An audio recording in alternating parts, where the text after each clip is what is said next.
Welcome to Witchcraft 101 with the Shadow Shaman. So, you want to be a witch. How do you go about this? Well, there's several steps that you need to take before you truly, divest more time, more focus upon your chosen spirituality. First off, you must learn to discover just who you are, both psychologically and emotionally. Whether you're going to be a kind, sincere person, or possibly one that is jealous and deceitful. Because depending on who you are as an individual, will also determine the type of magic and the results of that magic you will be able to create for yourself. Now, there are many books, thousands upon thousands of books, pieces of literature that you can find in any local bookstore that will give you many guided suggestions on how to become a witch. My suggestion to you is the first thing that you need to embrace is deity. You need to discover what goddess or god within pagan mythology, let's say, or even archaeology, that resonates well with your own personal well-being, your own philosophies, your own personal energies. Now, you may not necessarily agree with how a goddess looks. For example, Hecate is often depicted as a triple-headed goddess. Some people have problems with that. I, for one, don't, because it's archaeology, and that's the way that she had been assumed to look. But what I inform my students of and suggest to them is that the first image of deity that you should concentrate is your own reflection. That is the one you should choose first. Because each person is a god and a goddess.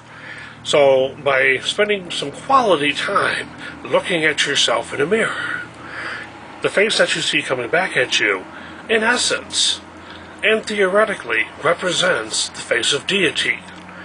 Think about it. Archaeologically speaking, statues and paintings and whatnot were created and crafted by the hands of human beings, as inspired by their belief within a particular goddess or god. But that does not necessarily mean that that is truly how they looked. But don't forget, we're talking about divinity. We're talking about a god-goddess force. We're talking about an essence that basically can assume any form or any shape that it so desires. So what you might see does not necessarily mean that that is exactly how it looked, because all you're gazing upon is one particular culture's accepted interpretation of that divinity. So in order to create a more fulfilling and personal experience with divinity, I always suggest to my students, first begin by spending some quality time in front of a mirror. I'm not talking about for purposes of vanity, but just for purposes of being able to place a face with the name of your particular chosen deity. For example, if I were to look in a mirror, and let's say my particular chosen deity was Mars, then I would perceive the face of a warrior. If I was more into green, then it would perhaps be Pan, god of sexuality, god of nature. So therefore, my face would represent that deity. And the same thing would apply for you as well. Whatever goddess or god you may choose for yourself, the image that you see will determine and should be accepted by you as the face of your divinity. If you're female, preferably choose a goddess figure. If you're male, you may also choose a goddess figure, but preferably you should also choose a male god figure. In essence, the face that you see being reflected back in the mirror should then therefore represent the face of your divinity. You can change it any time you want, but when you first start out, to gain that perception psychologically will assist you tremendously in your path in learning the craft. Other things to consider once you've gone beyond that point is considering establishing yourself an altar. You can do it anywhere. It doesn't necessarily have to be permanent, though that is preferable at some point. But not everyone is afforded the luxury of being able to create an altar that will not be disrupted, or be dismantled, or dismembered, or destroyed by someone who does not believe in what you believe. So it's got to be a private thing, and it can virtually be almost any size. Basically, it requires the four elements. Something of earth, something representing fire, something representing water, and something representing air. Air can be incense. Earth can be dirt or stone. Fire can be a candle burning. Air can also be represented by candles burning. But the representation will depend upon you and your perception of elements. So whatever it is you choose, it has to represent at least one of the four elements: earth, air, fire, and water. But there's a fifth element that a lot of people don't mention that should always be incorporated with an altar. And that fifth element, believe it or not, is actually a key which helps to activate the elements within the altar. That element is called spirituality, or spirit, akasha. And that comes from you. So in essence, if you think about it, if you create an altar that has elements of the four elements: earth, air, fire, and water, think of it as a vehicle that has been constructed, a very powerful vehicle. And that vehicle can only be operated by the owner, by the operator who has the key to turn the ignition and start the motor running. That would be represented by akasha. That would be represented by spirit, which happens to be you. In essence, you're the key. Anytime you do magic at your altar, you are the key element. You are the element that initiates motion and action within the magical properties of your altar. So, going through this one more time, four elements have to be incorporated in wherever you have your altar. Elements of earth, representing air, fire, water. Inert or active, spiritually, elements of nature, empowered by you. When you're not at your altar, they remain dormant, but yet still powerful, waiting to be initiated into contact with you, creating motion, power, magic. When you apply yourself to your altar, when you begin to focus your will upon the four elements, you activate them. Therefore, you are the key. Akasha, spirituality, the spirit, the key, activates the four elements within your altar.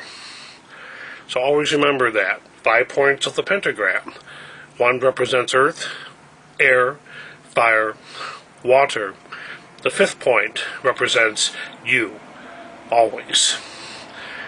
All 5 needed in order to activate power, magic. Spirit taken away, 4 elements go dormant and await the very next time you decide to activate them. When you provide the 5th element, they then become active. So there you go. As far as altars are concerned, you can construct them out of anything. You can put them anywhere. I know some people that basically have their altar contents in a shoebox, and they'll set up their altar on top of a dresser or on top of their bed when they feel that it is necessary to activate their altar. Other people like to do it more elaborate. They will establish themselves a mahogany wood table. They'll buy things from Pyramid Catalog or local bookstores or New Age shops because they feel that that's what's required, because that's how they wish to express themselves spiritually and magically, and they'll do an altar that way. In essence, with my students, I first show them how to acquire and to establish an altar for usually under $5. Yeah, that cheap. Less than $5, to be honest with you. And yet, There's other people that just like spending hundreds. I know one person, she spent $3,000. She's got the most beautiful, elaborate altar you've ever seen. And then 3 days later, one of her cats pissed on it. Believe it or not, the $5 costing altar with its contents sticking in a shoebox, cats have never been able to get to. But the $3,000 altar, which was more like an elaborate shrine to the divinities themselves, old Kitty came along and did the old pissy thing on the altar. Didn't necessarily desecrate it, but if you've ever been around a $3,000 altar that smelled like cat piss,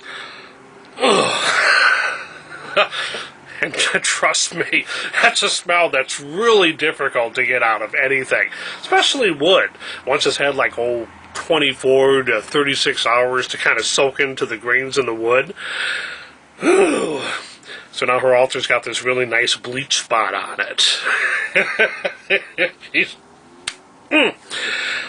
Oh well, I'd rather go with the natural way of doing altars, thank you very much. And sometimes simplicity is the best way to do it. In witchcraft, granted, witchcraft, or if you want to change the name now to Wicca,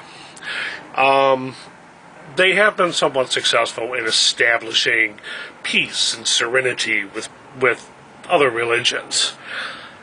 But if truth be told, the only reason why other religions don't necessarily attack the Wiccans as much as they used to persecute the witches of old is mainly because they consider them to be nothing but tree huggers and not really worth getting upset over.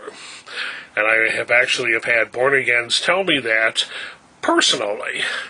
That's why they don't attack Wiccans, because they don't consider them worth it. That's kind of sad.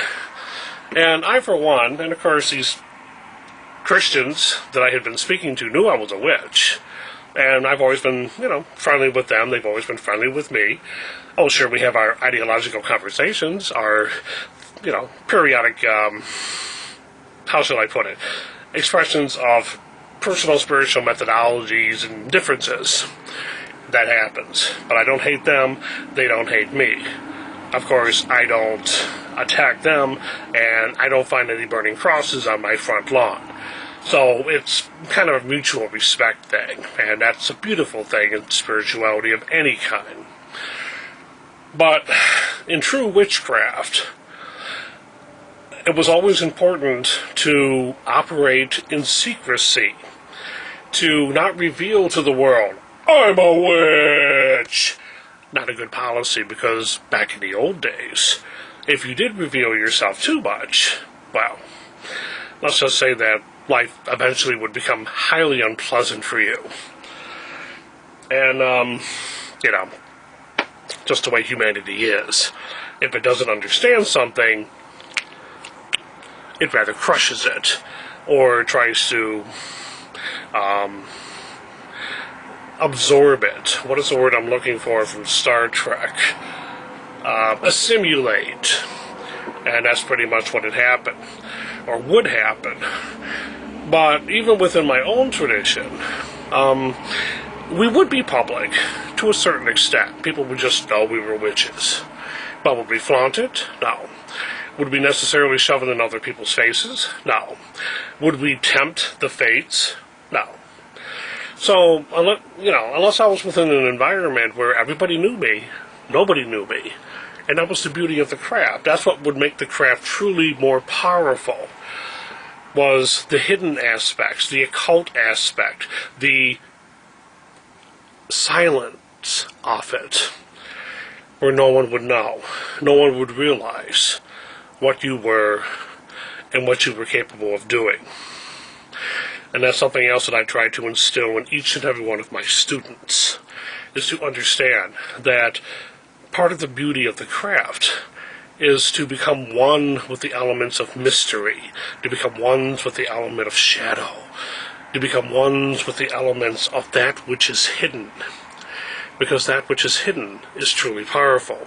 That which is always exposed eventually becomes vulnerable and thus eventually will fall prey. And that's something you don't want, trust me. So if you truly do consider the path of the wise, the path of true witchcraft, think about that. Think about the original lessons of how early witchery was conducted. And by doing so, will you eventually become not only a living, breathing aspect of the ways of the craft, but you will also more successfully continue its most beautiful, most expressive legacy.